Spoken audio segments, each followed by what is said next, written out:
Pasca memanasnya hubungan Amerika Serikat dengan China yang melakukan latihan tempur di Laut Cina Selatan bersama sekutunya.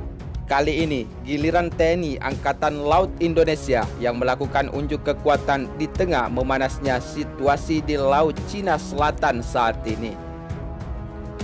Pengerahan alutsista tempur TNI Angkatan Laut Indonesia secara besar-besaran di wilayah persengketaan tersebut untuk melakukan latihan tempur secara besar-besaran tentunya menuai pertanyaan besar, sebab pengerahan alutsista tempur Laut Indonesia ke Laut Natuna dalam skala besar adalah merupakan yang pertama kalinya pasca hubungan Indonesia yang sempat memanas dengan Indonesia atas klaim sepihak Cina di Laut Natuna Utara.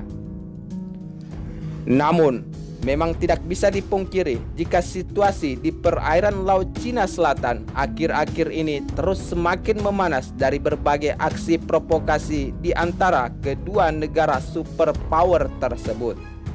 Sebab US Navy Amerika Serikat dan PLA Navy Cina saling adu kekuatan militer untuk mengklaim dominasinya di wilayah Laut Cina Selatan. Hal itu dapat kita lihat ketika sejumlah negara di kawasan Indo-Pasifik seperti Australia, Filipina, dan Amerika Serikat baru-baru ini menunjukkan kekuatan armada tempur lautnya di sekitar Laut Cina Selatan untuk mendongkrak dominasi kekuatan angkatan bersenjata Tentara Pembebasan Rakyat Cina di perairan Laut Cina Selatan, yang juga mengklaim salah satu pulau yang dianggap oleh Filipina sebagai wilayah teritorialnya. Latihan militer gabungan atau trilateral di perairan Laut Indo-Pasifik bersama negara sekutu Amerika Serikat dengan menurunkan sejumlah kekuatan alutsista tempur kapal induk dan pesawat tempur masing-masing negara di wilayah Indo-Pasifik tersebut, tentunya membuat situasi Laut Cina Selatan seakan kian tak terbendung dan bisa saja menyebar ke zona ekonomi eksklusif Laut Natuna Utara Indonesia.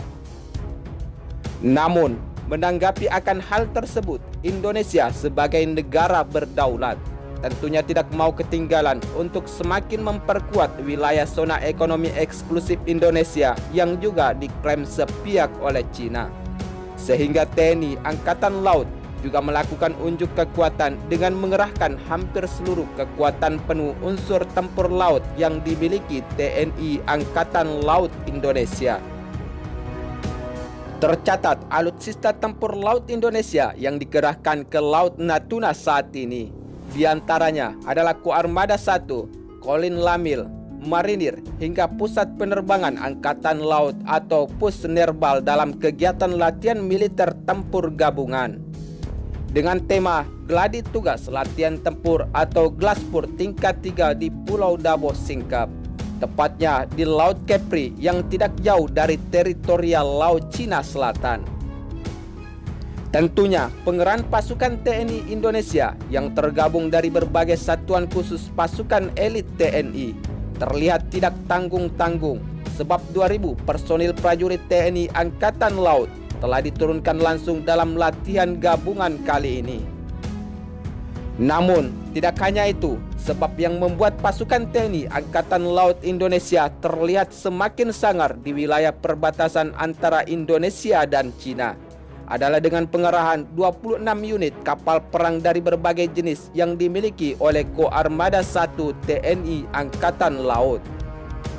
Selain itu, dalam latihan militer gabungan taktik dan strategi oleh TNI Angkatan Laut Indonesia kali ini, marinir akan ditugaskan untuk melakukan misi pengintaian ke sebuah pulau yang telah dikuasai oleh kekuatan musuh. Sementara di sisi lain, pasukan Sonpur dari Pasmar 1 Jakarta akan mengirim sejumlah pasukan khusus ke Pulau Dabo, yaitu di Singkap, untuk melakukan operasi Pasbur dengan target menguasai pulau untuk membuka jalan bagi pasukan tempur amfibi dan artileri yang akan digeser masuk ke Pulau Dabo Singkap.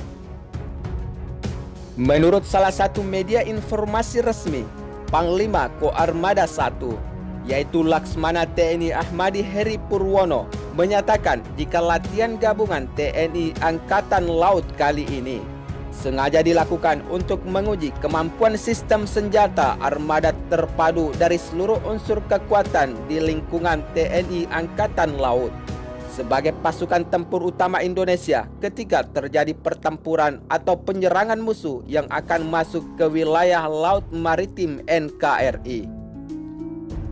Namun, latihan gabungan kali ini juga telah mengintegrasikan kekuatan serbu marinir, kekuatan pertahanan pangkalan, serta pertahanan laut oleh kapal perang TNI Angkatan Laut yang memang telah menjadi tugas pokok Satuan Koarmada TNI Angkatan Laut di wilayah tersebut. Selain itu, Panglima Koarmada 1 juga menyatakan bahwa latihan gabungan tempur dari sebagian besar kapal perang TNI Angkatan Laut ini adalah merupakan sistem terintegrasi antar kesatuan, sehingga tujuan akhirnya adalah meningkatkan keahlian, tingkat kemahiran prajurit di dalam mengoperasikan alatnya masing-masing yang dipantau di atas kapal perang KRI Semarang pada 23 Juli 2020 kemarin. Namun, ketika disinggung apakah kegiatan latihan tempur gabungan TNI Angkatan Laut kali ini dilakukan terkait dengan situasi yang memanas di Laut Cina Selatan yang juga mengklaim wilayah zona ekonomi eksklusif Laut Natuna Utara. Pada kesempatan tersebut, Laksmana Heri mengatakan bahwa kegiatan latihan tempur gabungan dari satuan elit TNI ini tidak terkait secara langsung terhadap situasi di Laut Cina Selatan yang terus dinamis di antara kedua negara superpower tersebut. Namun, Laksmana Heri kembali menegaskan jika sebagai prajurit TNI Angkatan Laut yang bertanggung jawab atas wilayah teritorial kedaulatan laut maritim Indonesia, TNI Angkatan Laut harus selalu mempersiapkan diri, mental, serta kemampuan dalam mengoperasikan senjata yang dimiliki dari masing-masing kesatuan. Selain itu, beliau juga menyatakan bahwa latihan tempur ini adalah merupakan latihan tempur yang rutin dilakukan oleh TNI Angkatan Laut. Namun, Satuan Tempur Armada Laut Indonesia harus selalu siap siaga di setiap saat. Karena tugas Armada Tempur TNI Angkatan Laut Indonesia adalah menjaga wilayah kedaulatan NKRI.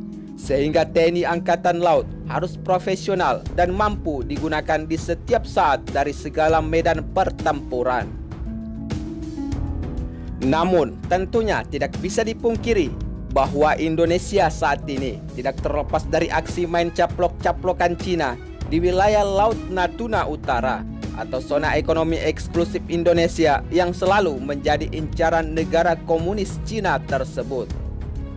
Hal tersebut telah disampaikan oleh Menteri Koordinator Bidang Politik, Hukum dan Keamanan atau Menko Polhukam Mahfud MD.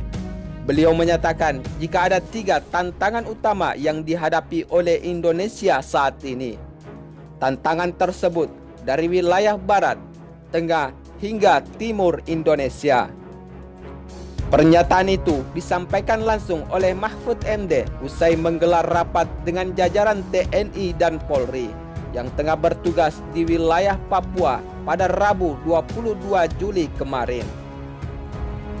Selain itu, Mahfud MD menyebutkan bahwa tantangan pertama di wilayah barat adalah intervensi pihak asing di wilayah perairan Laut Natuna Utara yang berbatasan langsung dengan Laut Cina Selatan saat ini. Apalagi Cina selalu mengklaim bahwa perairan tersebut masuk wilayahnya berdasarkan pada sejarah nenek moyang mereka dan bukan pada hukum laut internasional atau UNCLOS tahun 1982 yang berlaku saat ini. Namun, jika kita melihat situasi wilayah keamanan Indonesia yang seringkali menghadapi ancaman dari negara lain dan hingga ancaman bangsa sendiri yang ingin merdeka dari Indonesia. Tentunya hal tersebut membuat TNI dan Polri harus selalu meningkatkan alutsista tempurnya dan juga keahlian dari strategi tempur untuk menghadapi siapapun yang akan menyerang Indonesia saat ini.